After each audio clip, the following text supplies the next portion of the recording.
আপনারা Facebook page delete করতে গিয়ে অপশন খুঁজে পাচ্ছেন না, তাহলে আর চিন্তা করতে লাগবে না। কিন্তু আজকে আমি এই ভিডিওতে দেখাবো 2026 সালে কিভাবে ফেসবুক পেজ ডিলিট করবেন, এবং আমি ভিডিও শেষে এমন একটা সেটিং দেখাবো সেটা অন না করলে আপনাদের ফেসবুক পেজ পুরোপুরি ডিলিট হবে না। তাই ভিডিওটা মনোযোগ দিয়ে দেখেন। তো চলো মোবাইল স্ক্রিনের মধ্যে। তো সবার প্রথমে আপনাদেরকে ফেসবুক ওপেন করতে লাগবে। ওপেন করার পর এরকম ইন্টারফেস চলে আসবে। এবং একটা কথা, যদি প্রোফাইল লগ ইন করা থাকে তখন আপনারা পেজটা লগ ইন করবেন। লগ ইন করার পর প্রোফাইলে চলে যাবেন। চলে আসার পর এরকম ইন্টারফেস চলে আসবে।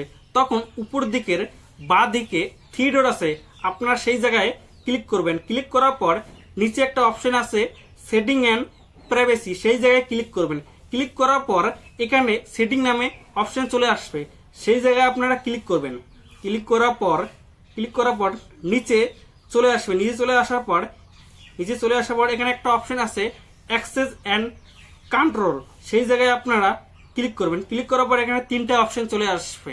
এটা মনোযোগ দিয়ে দেখবেন, এই তিনটা অপশন অনেক গুরুত্বপূর্ণ।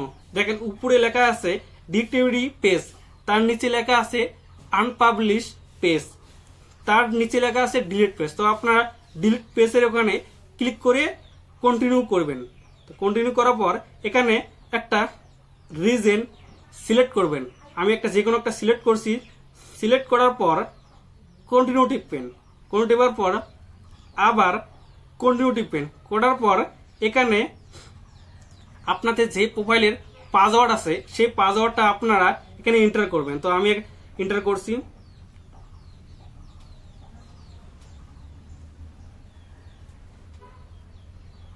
তো পাসওয়ার্ড এন্টার করার পর আপনারা কন্টিনিউ টিপবেন। কন্টিনিউ টিপার পর কন্টিনিউ টিপার পর এখানে ডিলিট পেজ অপশন আসছে, সেই জায়গায় আপনারা ক্লিক করবেন।